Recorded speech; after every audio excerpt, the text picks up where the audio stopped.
แต่บ่เห็นได้ทั้งนั้นน่ะมาพี่อีกยังมาที่นี่สบายดีป้าลุงก็ได้เด้อ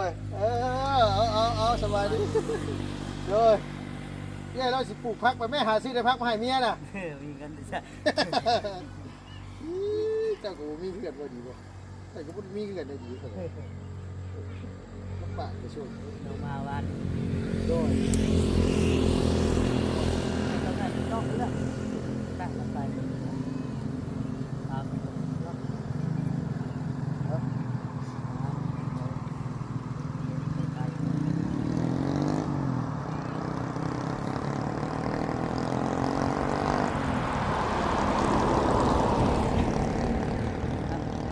โดยโอเคดีโอเคกินแล้วข้าว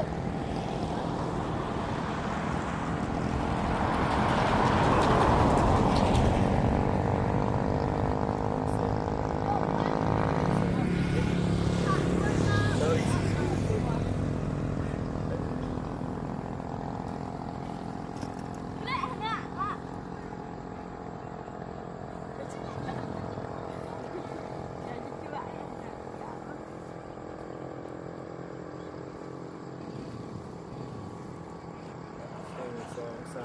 4 5 6 7 8 9 10ยับมาอีกก็ได้10 11 12 13 14 15 16 17 18 19 202ละนับก่อนเงินบ่พอด้วยนี่พอเงิน2 ล้าน2พอเลย2 ล้าน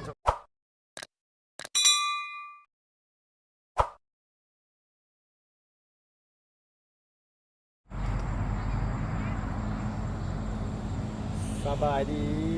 พ่อแม่พี่น้องก็สุขุสุขคนเด้อพี่น้องเด้อระวังในและกับต่างประเทศนะพี่น้อง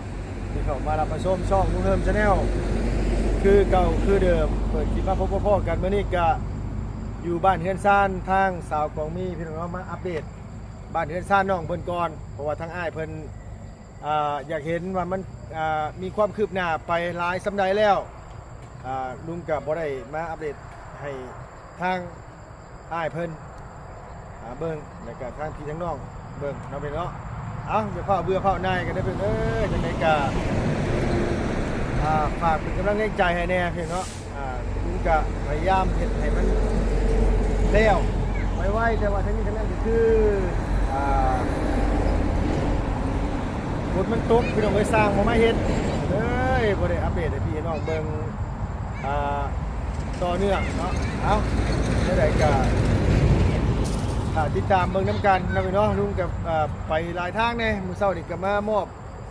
เงินให้น้องจะดีทั้งน้องแต่งจริงเงินนั่นว่า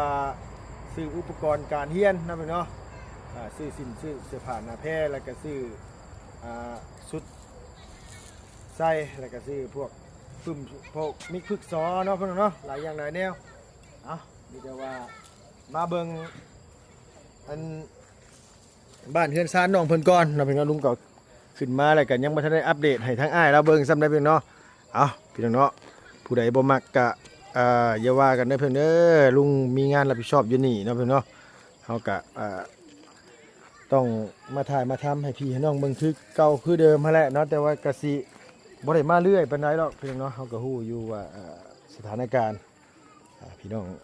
หลายคู่หลายคนเพิ่นก็เว้าต่างๆนานาลุงก็อยากให้พี่น้องเพิ่นสิไปทุกที่ทั่วแดนนั่นแหละว่ายังไงซะเนาะเฮาก็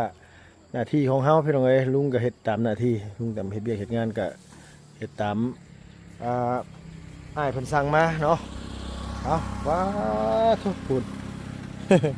โอ้ยลุกคือลุแท้คือบ่อันนี้ก็มีเห็นบ่เอื้อยเอาผักเสียนนะมาวานใส่ไปพอได้ขั้นสมไปบ่มีเอาผักเสียนที่กระเจ้าขั้นสมพักกันนี่หูจักวะเอาว่าแท้บ่ว้าหูจักผักเสียนเอาผักเสียนที่กระเจ้าขั้นสมผักเสียนเอาสบายดีเด้อโดยสบายดียังมาลกหญ้าซอยเอื้อยแล้วให้มันเกิดแล้วนะนี่มาเอื้อยให้มันเกิดแล้วไปยังเนี่ยมันให้มันหากมันหยุ่มดินไว้แน่เราจะปลูกผักบ่ฮะ มี แต่บ่มีในพัก บ่มีเงินซื้อ บ่มีเงินซื้อเนาะเอาให้แน่กูมีซื้อมาให้แล้วแหน่โดยเพิ่นสิปลูกผักหยังอันนี้น่ะเออ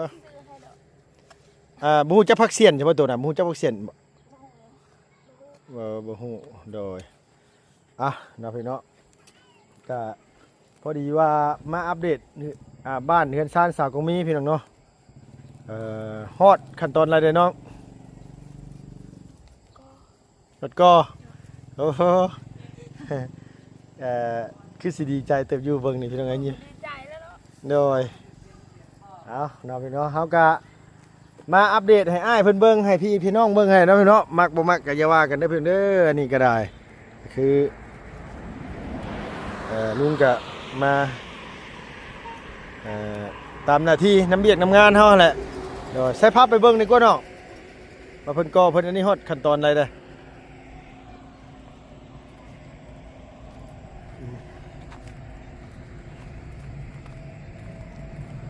เอาเนาะ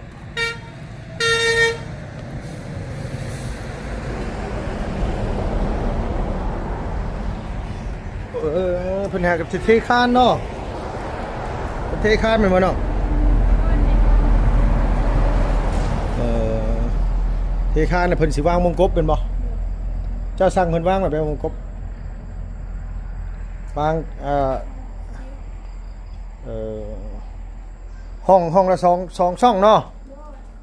โดย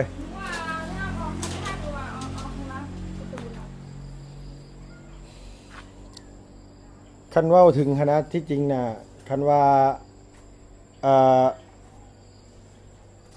เจ้ามีแผนสิเกาะสิหยังออกไปก็ออกทั้งค้างแต่ว่า ทันแล้ว ฮะ ก่อนแล้ว บ่ทันเลยติ เด้อ แต่ว่าคันจะให้มันงามน่ะต้องออกทั้งหลัง เพราะว่าเอาข้างล่างแต่เขาขึ้นไปขึ้นมาเขาลืมซะเนาะเรามีเงินเท่านั้นของสิว่าสิเกาะเอาข้างล่าง อ๋อเกาะกระเทิบออกไปสิเนาะก็เลยแบบว่าอยากให้เกาะออกทั้งค้างอ๋ออันนี้เพิ่นเอาออกอีกบ่นี่น่ะ ด้วยให้ริ้วรอให้เราแสนนึง โดยห้องน้ำตัวเจ้าอันดุมห้องน้ำตัวเจ้าปล่อยปลาได้แล้วปะจัก ลาย ลายบ่ ลายนะ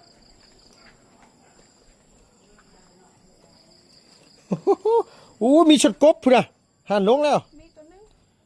เออโดยพี่น้องเอ้ยเนาะมีแต่ว่าอันนี้แหละอันนี้เพิ่นเทคานห้องน้ำตัวนี้เนาะนางเนาะ ด้วยเขาก็ลืมให้เราออกครึ่งนึงเนาะลุง ฮะ ให้เราออกบนห้องนี้เลยเอ้าห้องน้ำครึ่งนึงทำดีแล้ว บ่รู้นำเด้อบ่รู้นำเด้อต้องเอาเข่าอีกนะ บ่เอาเข้าก็ให้เอาเข้าก็ให้เพิ่นได้เอาเข้า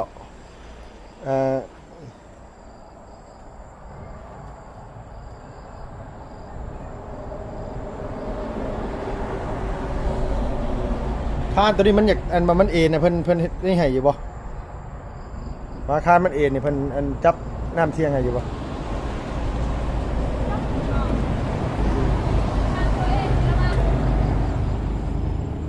ก็เฮ็ดแอลแล้วเฮ็ดแอลเพื่อนนี่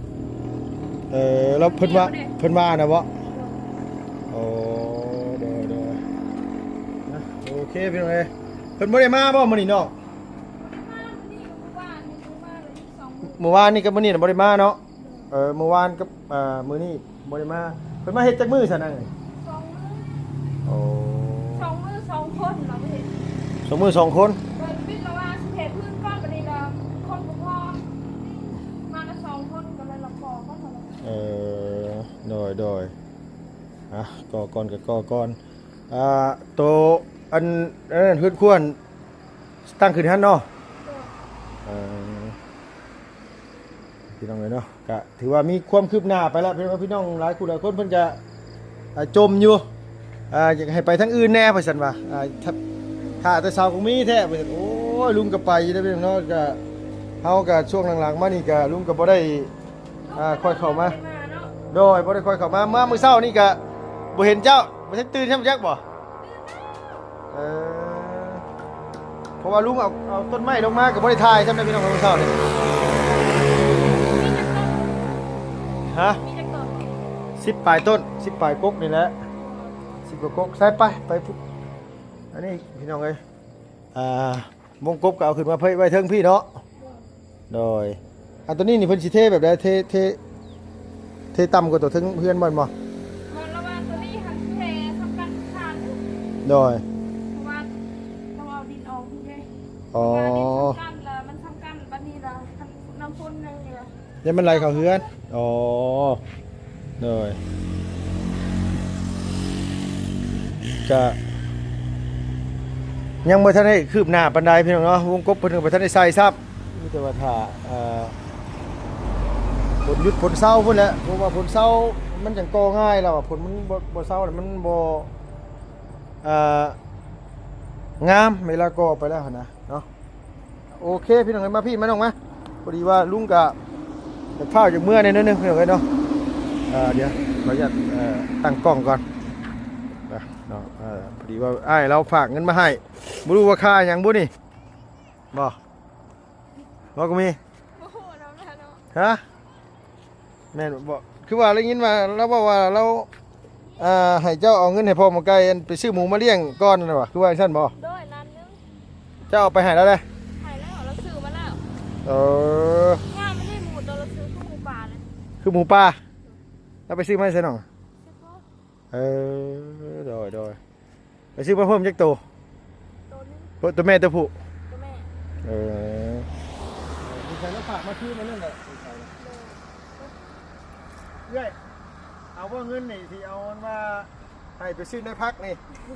เอาน้ำสาวกุมีแหล้วเพราะว่าไอ้เพิ่นฝากมาให้สาวกุมี เอาเว้ยเอาเว้ย เอาเอ้ย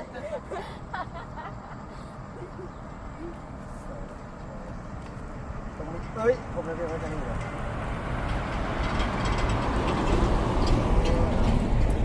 เขากูมีเงินใส่กันขอยืมเงินใส่นะโดยเนาะ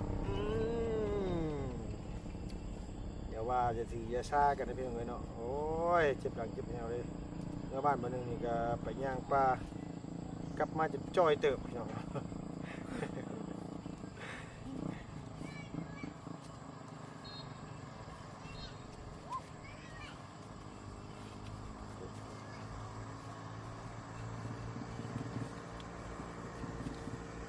โอ้เผาผมมาจากทางใด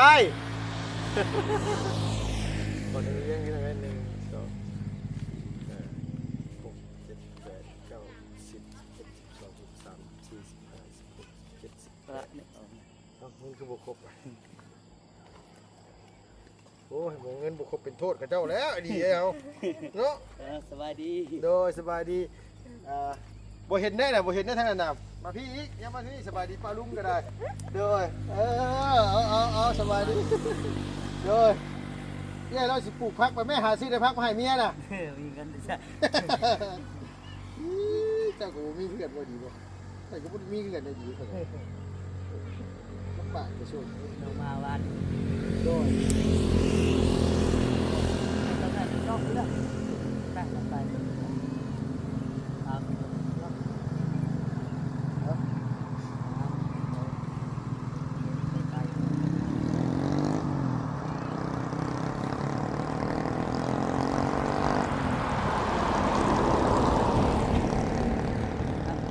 โดยโอเคดีโอเคกินแล้วข้าว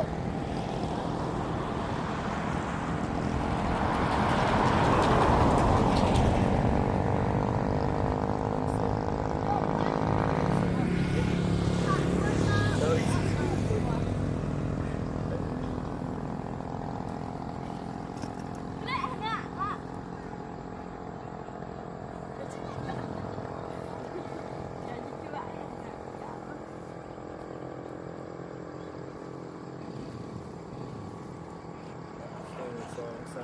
4 5 6 7 8 9 10ยับมาอีกก็ได้10 11 12 13 14 15 16 17 18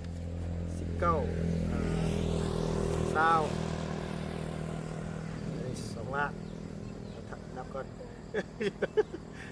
เงินบ่พอด้วยนี่พอเงิน2 ล้าน2พอเลย 2 ล้าน2 ล้านเอส2 ล้าน2 2 ล้าน2กับ50,000นี่นะเดี๋ยวเดี๋ยวพี่น้องโอเคพี่น้องก็เลยมามอบเงินมอบอันนี้ให้น้องเพิ่นแล้วก็มาอัปเดตเรื่องเพื่อนน้องเพิ่นให้ทั้งอ้ายเพิ่นเบิ่งก็คืบหน้าไปหลายเติบแล้วเนาะน้องเนาะว่าคืบหน้าไปหลายเติบแล้วเนาะดีใจน้ำน้องเพิ่นพี่น้องเอ้ยเนาะอย่างน้อยๆก็บื้อหน้าหาฮกไปกันมันก็สิบ่ได้ยากเรื่องเฮือนเรื่องซ่านเนาะก็มีเนาะมีแต่ว่าเฮ็ดมันเฮ็ดกล้วยเฮ็ดข้าวกินเนาะ ได้เหือนแล้วเนาะ โดย ก็มีแต่หาเงิน หา หาเขากิน โดยอันว่ามันที่สวนที่ว่าอ้ายแล้วมันจ้างปลูกให้ต้นงามบ่เนาะ นั่ง งามอยู่บ่หญ้าขึ้นลายบ่ ขึ้นลายอยู่ ยังไม่ได้ไปเสียงามัน โดยไม่ได้ไปเสียซ้ำ ก็เสียงามันที่เหือนนี่ โดยอ้ายแล้วว่าแล้วสิให้ลุงสั่งทอมาพี่น้องเอ้ยทอน้ำบ่แม่นทอน้ำทอห้องน้ำเดี๋ยวลุงสิไปสั่งมามีแต่ว่าเราอยากให้สั่งมา6ทอที่6นั่นแล้วเราปะเราสิให้ไปปะไปพุ่นแล้วเราสิให้เจ้าไปมันมักปุ๋ยอินทรีย์เฮ็ดเป็นบ่ เป็นนี่เนาะปุ๋ยอินทรีย์บ่ยากหรอกก็เอามากล้วยสุกพวกมากล้วยสุกพวกเศษผักเศษหญ้าสิได้นี่เศษหญ้าเอาใส่ทุกนั่นก็เฮากับเอาผ่าตังหนาๆนี่ปกแป๊บเดียวประมาณอันนี้เอาน้ำฝนหดเขาเดียวมันก็เป็นละบ่มีนี่ก็เอากากน้ำตาลก็ได้กากน้ำตาลใส่ มันอย่างกากน้ำตาลเลย ฮะ มันอย่างกากน้ำตาล กากน้ำตาลนี่คือโรงงานน้ำตาลที่เจ้าเฮ็ดที่ปั้นอ้อยออกมานะน้องมันเนี่ยไม่สิกากน้ำตาลตัวนี้มันตัวที่มันเสียดำๆมันนี่บ่คือไม่ฮู้หรอกตัวบ่ฮู้หรอกนี่แต่ว่าคัน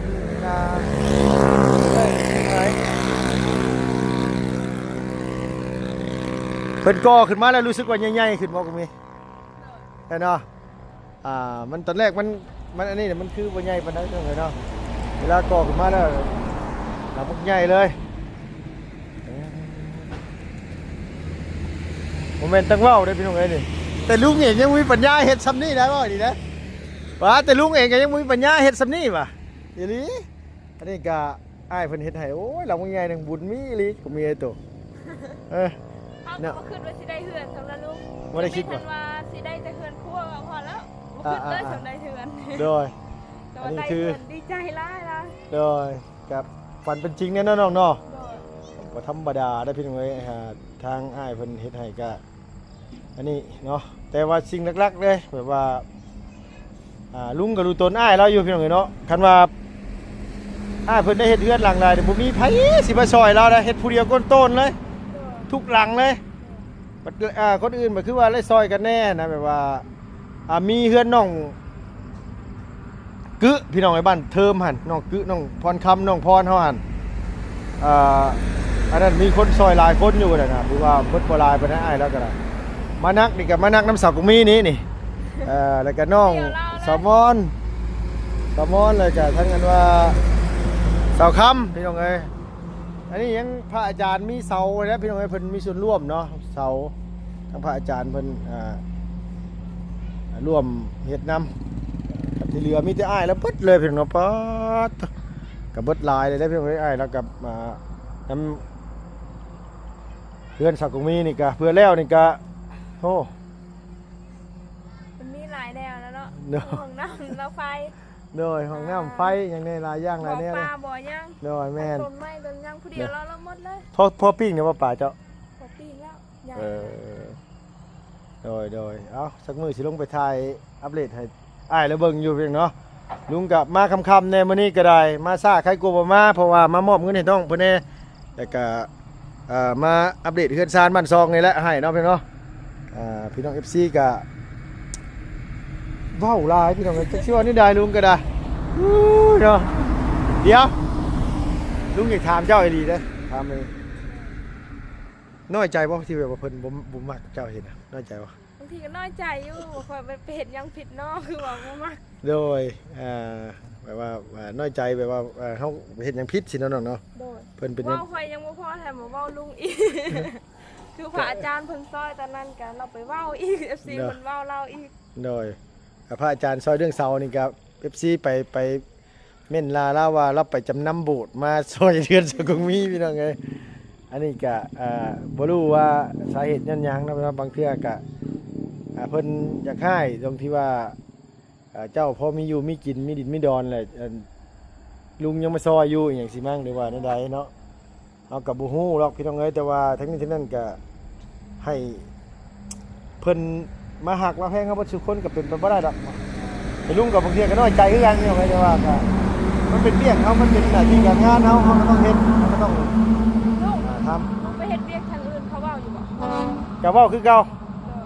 กับไปท้ายทั้งอื่นกับเม่นมาอยู่มาอันนี้อยู่แต่ว่ากับบ่เป็นหยังดอกเพราะว่าคนเฮาเนาะก็จักสิว่าได้ใดมันอาจสิมีคนมักแล้วก็มีคนสั่งหั่นแหละบางเทื่อเขาอาจสิมักเจ้าแหละเขาอาจสิมักเจ้าแหละเขาก็เว้าใส่ค่อยเว้าบ่ให้ค่อยเข้ามาหาเจ้าหั่นน่ะ เด้อเนาะบ่เป็นหยังพี่น้องเอ้ยมีแต่ว่าลุงก็สิขอโตวกลับก่อนเนาะเอาก็มีแต่ว่าเจ้าขอบคุญขอบคุณทั้งอ้ายแล้วในหลายๆเด้อเรามอบเงินมอบทองให้เนาะน้องเนาะ ขอบคุณหลายๆทางลุงเพิ่นเด้อที่สดซอยลูกหลานมาหลายฝากเงินมาให้แล้วก็เฮ็ดเกินให้ มีหลายอย่างหลายแนวที่เพิ่นสดซอยเนาะขอให้เราอยู่ดีมีแห้งความเจ็บอย่าได้ความไข่อย่ามีขอให้สุขภาพแข็งแรงไปใส่มาใส่ให้คนหักคนแพงเฮ็ดธุรกิจการงานหยังก็ขอให้เจริญรุ่งเรืองแล้วก็ขอให้เราอยู่ดีมีแห้งเด้อสาธุ โอเคเนาะมาขออนุญาตอันว่าได้เงินเล่นๆขึ้นไปหาพี่นางบ่หรือว่าได้น่ะโอ้เล่นไปเอาถุงบักลำไยโอ้พี่น้องเอ้ยนึกว่าเล่นไปหาน้อยอ้าวนะพี่น้องลุงขอตัวจบคลิปก่อนนะพี่เด้อขอบคุณขอบคุณขอบมุณขอบใจไอ้หลายๆเด้อคอยอ้ายอยู่ดีมีแห้งความเจ็บอย่าสุได้ความไข่อย่าสุมีได้เด้อปรารถนาสิ่งใดก็ให้สมความมุ่งมั่นปรารถนาทุกสิ่งทุกประการเหตุธุรกิจการงานยังอยู่ก็ขอให้อ้ายร่ำอ้ายรวยขอให้มีแต่สิ่งดีๆเข้ามาในชีวิตในครอบในครัวในเฮือนในซ่านเนาะขอให้อ้ายร่ำรวยๆให้แหละ FC ผู้ใหญ่ใจะดีเบิดสุขุสุคนที่เข้ามาเป็นกำลังแรงใจเข้ามาติดตามขอให้เจริญขอให้ร่ำให้รวยเบิดสุขุสุคนเนาะสำหรับคลิปนี้ไปเด้อเพียงเด้อพบพ่อกันมื้ออื่นเช้าพี่น้องเอ้ยพบพ่อกันเนาะพี่น้องขอบคุณในไลน์อยู่ดีมีแห้งพี่น้องไปแล้วพี่น้องบ๊ายบายสวัสดีเด้อ